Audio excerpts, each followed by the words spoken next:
వసంతవల్లరి వీణులతో వీక్షించండి. వసంతవల్లరికి స్వాగతం. ఈనాటి వసంతవల్లరిలో ప్రముఖ కథా రచయిత్రి శ్రీమతి లలిత శ్రీపతి గారు రచించిన కథ జ్ఞానోదయం వింటారు.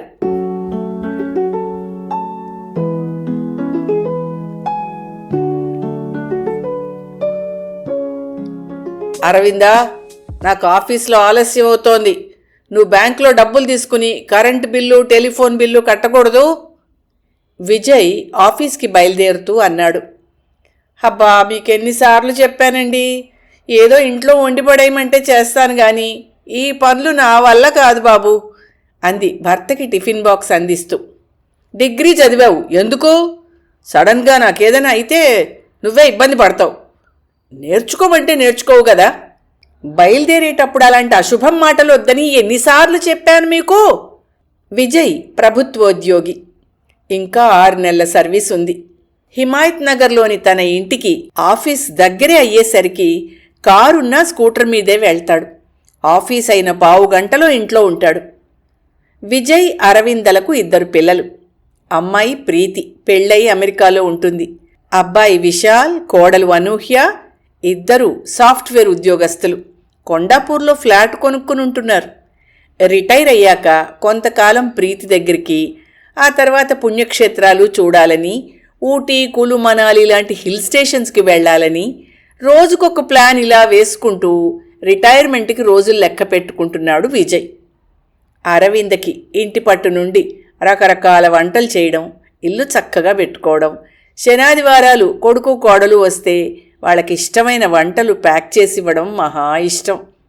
భర్తను పంపి లోపలికొచ్చిన అరవింద వంటింట్లో అన్నీ సర్దుకుంటూ ఉండగా బెల్ మోగింది. హబ్బా, ఈయనొకరు ఎప్పుడూ ఏదో మర్చిపోతారు అనుకుంటూ తలుపు తీసేసరికి పక్కింటి జానకి కనిపించింది. ఆమె భర్త కూడా విజయ్ ఆఫీస్లోనే చేస్తారు. ఇంత పొద్దునే దయగలిగిందా నా మీద?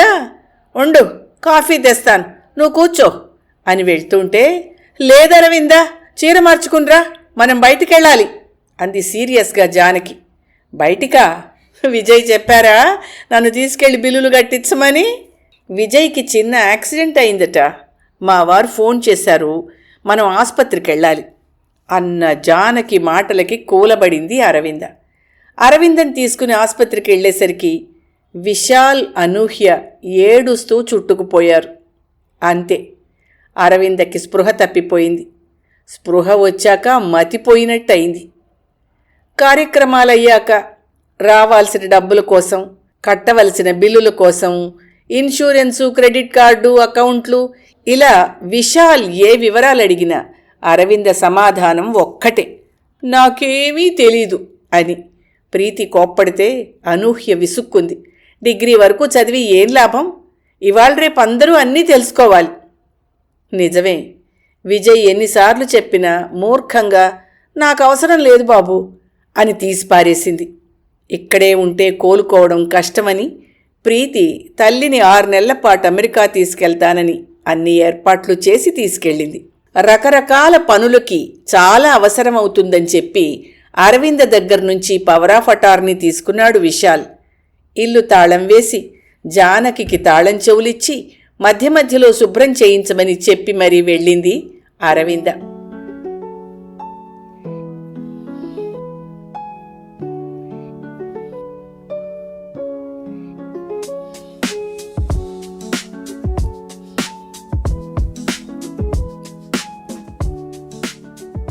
ప్రీతికి అప్పుడప్పుడు తల్లి చేత ఫోన్ చేయించమని చెప్పింది జానకి.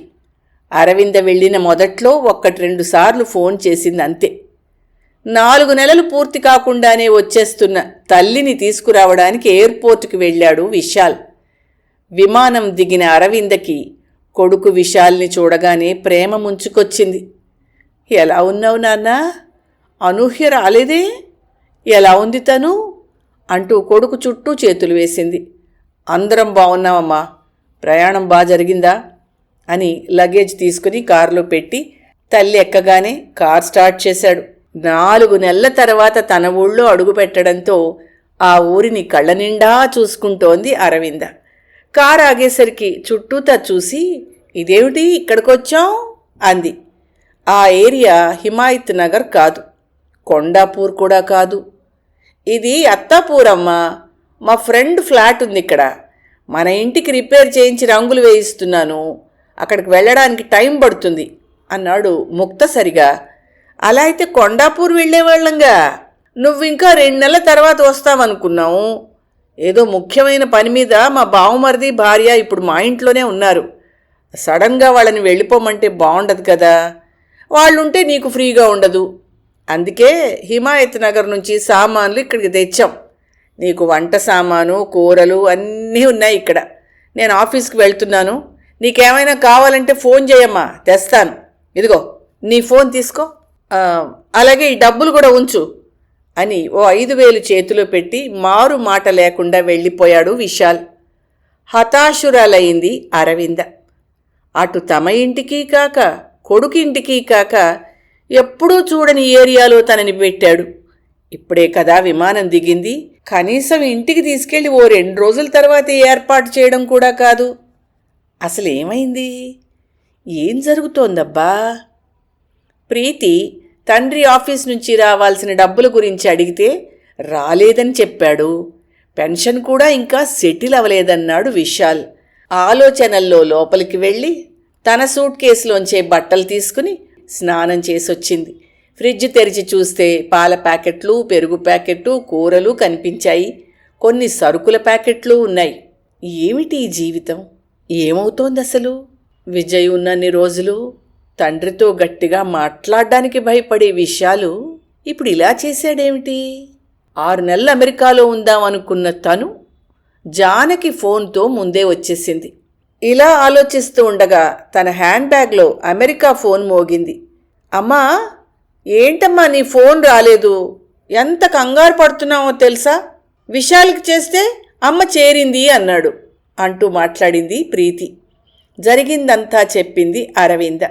సరే, నువ్వు ముందు ఫోన్ పెట్టే, నేను జానకి ఆంటీతో మాట్లాడి నీకు మళ్ళీ చేస్తాను అంది.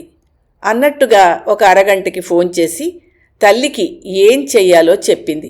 ప్రీతితో మాట్లాడాక అరవిందకి కొంచెం ధైర్యం వచ్చింది. కొద్దిగా పెరుగన్నం తిని పడుకుంది. లేచేసరికి తెల్లారి 4. కాసేపు తాను ఎక్కడ ఉన్నది అర్థమవలేదు. ఒకసారి జరిగినది మొత్తం గుర్తుకు తెచ్చుకుంది. అంతలోనే అమెరికా ఫోన్ చూసింది. ప్రీతి చాలా మెసేజ్లు పెట్టింది. కొన్ని ఫోన్ నంబర్లు, కొన్ని పేర్లు, అడ్రస్లు పెట్టింది. విశాల్ తనకు ఇచ్చిన ఫోన్కి మిస్డ్ కాల్ కానీ ఓ మెసేజ్ కానీ లేదు. తాను త్వరపడకపోతే లాభం లేదనుకుని స్నానం చేసి టిఫిన్ చేసి టైం చూస్తే 8 అయింది. పర్సులో డబ్బులు, 2 ఫోన్లు పెట్టుకుని తలుపు తాళం వేసి బయటకొచ్చింది. ఎదురుగా ఉన్న ఫ్లాట్లో ఒక మధ్య వయస్కురాలు బయటకొచ్చింది. పలకరింపుగా నవ్వి, ఈ ఫ్లాట్ కూడా మాదేనండి. మీ అబ్బాయి చెప్పాడు, అక్కడ ఫ్లాట్స్ తయారవడానికి 2 ఏళ్లు పడుతుందిట కదా, అప్పటి వరకు మీరిక్కడే ఉంటారు అన్నాడు అందావిడ. తెలిసిన సంగతే అయినా అరవిందకి షాక్ తగిలింది. అమాయకంగా ఉన్న తనని విశాల్ ఎంత మోసం చేస్తున్నాడు. అవునండి, ఈ ఏరియాకి రావాలంటే ఆటో వాళ్ళకి అడ్రస్ ఏమని చెప్పాలి అడిగింది అరవింద. కిందకి వెళ్ళి ఆటో ఎక్కి సరిగ్గా జానకి ఇంటి ముందు దిగింది. ఎప్పుడొచ్చావు అంటూ జానకి నవ్వుతూ స్వాగతం చెప్పింది. నిన్ననే. రామ్మోహన్ గారు ఉన్నారా ఇంట్లో అంటుండగానే జానకి భర్త బయటికొచ్చారు. ఎలా ఉన్నారమ్మా అంటూ. నమస్కారం అండి, మీరు నాకెంతో సాయం చేశారు. మా ఇల్లు పడగొట్టి ఫ్లాట్స్ కట్టడానికి పర్మిషన్ కోసం బిల్డర్ అప్లై చేశారని చెప్పి మీరిద్దరూ నాకు ఎంతో సాయం చేశారు. లేకపోతే నా బతుకు బజారున పడేది కదూ అంటూ చేతులు జోడించి అయోమయంగా చూస్తున్న ఆ ఇద్దరికీ అసలు విషయం చెప్పింది అరవింద. నేనిచ్చిన పవర్ ఆఫ్ అటార్నీ ద్వారా విశాలు ఆ ఇల్లు డెవలప్మెంట్కి తన బావమరిదికి ఇచ్చాడండి. ఇద్దరూ చెరో 5 ఫ్లాట్లు తీసుకుని అమ్ముకుందామనుకున్నారు. ఆ వార్త మా ప్రీతికి తెలిసి నన్ను వెంటనే పంపేసింది. అన్నీ ఇప్పుడు మీతో మాట్లాడతానంది. లాయర్ని కూడా తనే కాంటాక్ట్ చేసింది. మీరు నాకు తోడు రావాలండి. ఇంకా ఆఫీస్ డబ్బులు కూడా నాకే వచ్చేటట్టు చూడాలి. ఎంత మోసం! కొన్ని కాగితాల మీద మీ సంతకాలు కావాల్సొచ్చి విజయ్కి రావాల్సిన డబ్బులు ఇంకా బ్యాంకులో వెయ్యలేదు. పెన్షన్ మాత్రం సెటిల్ చేసి అకౌంట్లో వేస్తున్నాం. ఇంటి విషయం కూడా మీకు చెప్పి చేస్తున్నాను అన్నాడు విశాలు. తల్లినిలా మోసం చేయడమేమిటి? అంత డబ్బు మనిషి అయ్యాడా విశాల్ అని రామ్మోహన్ బాధగా అన్నాడు. ఈలోగా ప్రీతి ఫోన్ చేసి రామ్మోహన్ గారితో చెయ్యవలసిన పనులన్నీ చెప్పింది. తప్పకుండానమ్మా ప్రీతి, నా చేతనైన సాయం చేస్తాను అన్నాడు రామ్మోహన్. మనం ముందు లాయర్ దగ్గరికి వెళదాం అంటూ డ్రెస్ మార్చుకోవడానికి లోపలికి వెళ్ళాడు.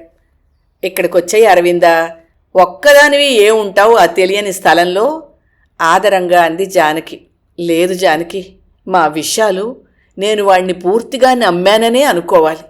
మీ ఇంటికి కాదు, నెలలో నా ఇంటికే వస్తాను స్థిరంగా అంది అరవింద. విజయ్ ఎన్నోసార్లు చెప్పారు నన్ను ఫైనాన్స్ విషయాలు తెలుసుకోమని. ఏమిటో నేనే పట్టించుకోలేదు. ఒక రకంగా అమెరికా వెళ్ళడం మంచిదయింది. ప్రీతి, అల్లుడు, ఇంకా అక్కడ ఫ్రెండ్స్ ఎంతోమంది నాకెన్నో రకాలుగా ప్రపంచం గురించి, ఎలా మనం సొంత వాళ్ల చేతుల్లోనే మోసపోతామన్న విషయాల గురించి ఎన్నో చెప్పారు.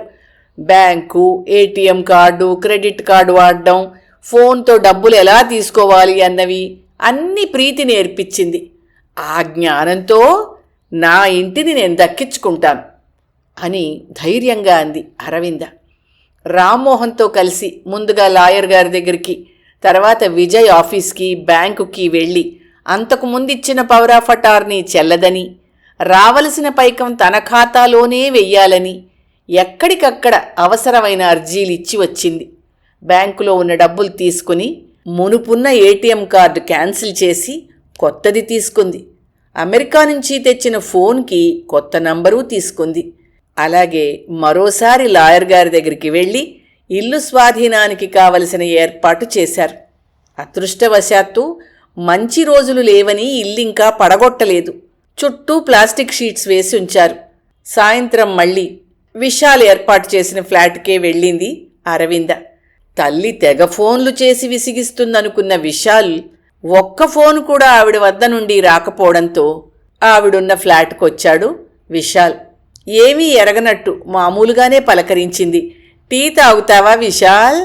మన ఇంటికి ఏ రిపేర్లు చేయిస్తున్నావురా? ఏ రంగులు వేయిస్తున్నారు? రేపోసారి వెడదామా, చూస్తాను తత్తరపడ్డాడు విశాల్. ఎందుకమ్మా అంత తొందర? ముందు నువ్వు రెస్ట్ తీసుకో. మీ బావమరిది వెళ్ళాక 4 రోజులు నేనొచ్చి కొండాపూర్లో మీతో ఉంటాన్రా.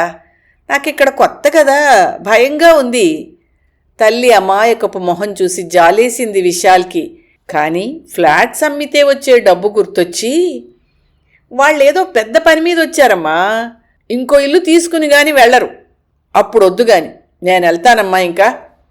హడావిడిగా లేచాడు విశాల్. మర్నాడు లాయర్ అరవిందతో కలిసి అధికారి దగ్గరికి వెళ్ళి ఆవిడికి తెలియకుండా ఆవిడ ఇంటిని పడగొట్టే ప్లాన్ చేస్తున్నారని, 2007 సీనియర్ సిటిజన్ యాక్ట్ కింద అది చూపించి ఆమె ఇల్లు ఆమెకు అప్పగించాలని వినతి సమర్పించారు. ఇంటి తాళాలు తన దగ్గరే ఉన్నాయని, డూప్లికేట్ కీసు జానకి ఇస్తే తల్లి చెప్పిందని అబద్ధం చెప్పి విశాల్ ఆ తాళాలు తీసుకున్నాడని అరవింద అసలు తాళాలు చూపించింది.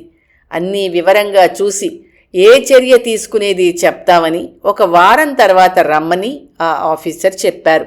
ఈ వారంలో అక్కడ పని మొదలు పెట్టకుండా చర్య తీసుకోండి బాబూ అంటూ అరవింద ఆఫీసర్ని బతిమలాడింది. వాళ్ళొక్కసారి పగలగొడితేనే మళ్ళీ కట్టుకోలేను అంటూ కంటనీరు పెట్టింది. ఆమె బాధ చూడలేని ఆఫీసర్ ముందు ఆ ఇంటికి ప్రభుత్వం వారి ద్వారా సీలు వేయించి తర్వాత చర్య తీసుకుంటామని చెప్పాడు. అన్నట్టుగా ఆ ఇంటికి సీల్ వేశారు. ఆ తర్వాత ఇల్లు ముట్టుకునే అధికారం ఎవ్వరికీ లేదని చెప్పడంతో అరవింద కాస్త ధైర్యంగా ఇంటికి వెళ్ళింది. మధ్యలో ఓ రోజు విశాల్, ఏమైనా కావాలా అమ్మా అంటూ ఫోన్ చేశాడు. ఏమీ వద్దురా, ఇంటి పనులు ఎందాక వచ్చాయి, ఒకసారి నన్ను అక్కడికి తీసుకెళ్లరా అడిగింది తల్లి. తను చాలా బిజీగా ఉన్నానని చెప్పి తప్పించుకున్నాడు విశాల్. 1 వారం తర్వాత ఆఫీసర్ ఇంటి దగ్గరికి రమ్మన్నారని రామ్మోహన్ చెప్పాడు. ఇంటికి వెళ్ళేసరికి అక్కడ ఆఫీసర్తో పాటు ఒకరిద్దరు ఉద్యోగులు, ఒక పోలీస్ అధికారి, పత్రికవారు ఉన్నారు. వాళ్ళందరి సమక్షంలో ఆ ఇల్లు అరవిందకి చెందినదని, దానిని పడగొట్టడానికి ఆమె అనుమతి లేదని చెప్పి ఇల్లు అరవిందకి అప్పచెప్పారు. అక్కడ ఫ్లాట్ కడదామనుకున్న బిల్డర్కి నోటీస్ పంపామని చెప్పారు. అరవింద సంతోషానికి హద్దుల్లేవు. జానకిని పిలిచి దేవుడి బొమ్మ పెట్టి, దీపం పెట్టి కొబ్బరికాయ కొట్టింది. రామ్మోహన్ లారీ వాళ్ళని పిలిచి అరవింద సామాను ఆవిడింటికి తెప్పించే ఏర్పాటు చేశాడు. ఎలాగూ అరవింద ప్యాకింగ్ విప్పలేదు కనుక ఆ పని తేలికయింది. ఎదిరింటావిడికి ఫ్లాట్ తాళాలిచ్చి ఇల్లు ఖాళీ చేశామని చెప్పారు. మర్నాటికల్లా అరవింద ఇల్లంతా సర్దుకుని హాయిగా పడుకుంది తన ఇంట్లో. కాసేపటికే విశాల్ వస్తూ కోపంగా, ఏంటి ఆ ఇల్లు ఎందుకు ఖాళీ చేశావమ్మా? ఈ ఇంటిని పడగొట్టి ఫ్లాట్స్ కడదామని నేను మా బావమరిది ప్లాన్స్ వేస్తే నువ్వంతా చెడగొట్టావు అనేశాడు.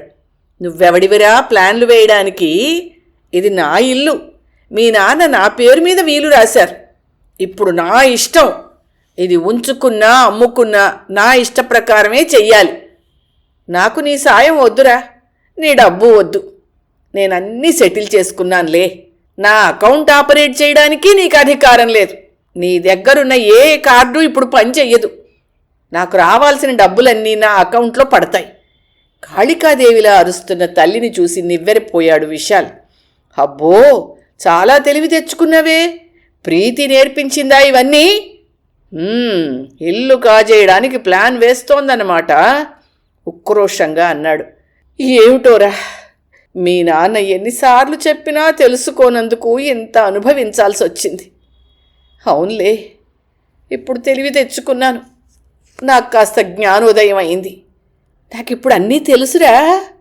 ఎవరు ఏ ప్లాన్లు వేసినా సాగవు. నువ్వు మళ్ళీ గొడవ కనుక చేస్తే 2007 సీనియర్ సిటిజన్ యాక్ట్ ప్రకారం నీ మీద కేసు వేస్తాను. అప్పుడు నీ ఉద్యోగం పోయి ఊచ లెక్కెట్టాలి. ఇప్పుడు నీ పెళ్ళాము, నీ బావమరిది ఏం ప్లాన్లు వేస్తారో వేసుకోమను. ఇంకోసారి వచ్చి బెదిరిస్తే పోలీసుల్ని పిలిపిస్తాను రోయ్. ఇంకా నాకు నీ ముఖం చూపకు అంటూ తలుపులు వేసేసింది. విశాల్ వెళ్ళగానే ఏడుస్తూ కుప్పకూలింది అరవింద. భర్త ఉన్నప్పుడు అన్నిసార్లు చెప్పినా కలగని జ్ఞానోదయం ఆయన పోయాక కలిగింది. దేవుడి దయవల్ల కూతురు జానకి వాళ్ళు తన పక్షానున్నారు. లేదంటే తన గతి అధోగతే. ఆలస్యంగానైనా కళ్ళు తెరిచినందుకు దేవుడికి కృతజ్ఞతలు చెప్పుకుంది అరవింద.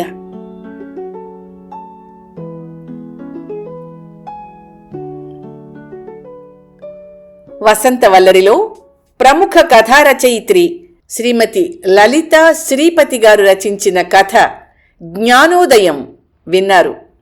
వసంతవల్లరిలో ఇవాల్టి కార్యక్రమం మీకు నచ్చిందని ఆశిస్తున్నాను. అందుకే లైక్ చేసి మీ మిత్రులకు, బంధువులకు లింక్ను షేర్ చేసి మీ అమూల్యమైన అభిప్రాయాన్ని నాకు కామెంట్ బాక్స్లో తెలియచేయమని, వసంతవల్లరికి సబ్స్క్రైబ్ చేయమని విన్నవించుకుంటూ మీ వసంతలక్ష్మి అయ్యగారికి సెలవు మరి. Thank you. వసంతవల్లరి మిత్రులు, శ్రేయోభిలాషులు, వీక్షకులు, శ్రోతలు అందరికీ ఒక విజ్ఞప్తి. గతంలో లాగానే ఎప్పటికప్పుడు నా కథలను విని స్పందన తెలియచేయమని కోరుతూ, నేను చదివిన కథ మీకు బాగా నచ్చినట్టయితే తప్పకుండా హైప్ ఆప్షన్ నొక్కి నన్ను ప్రోత్సహిస్తారు కదూ.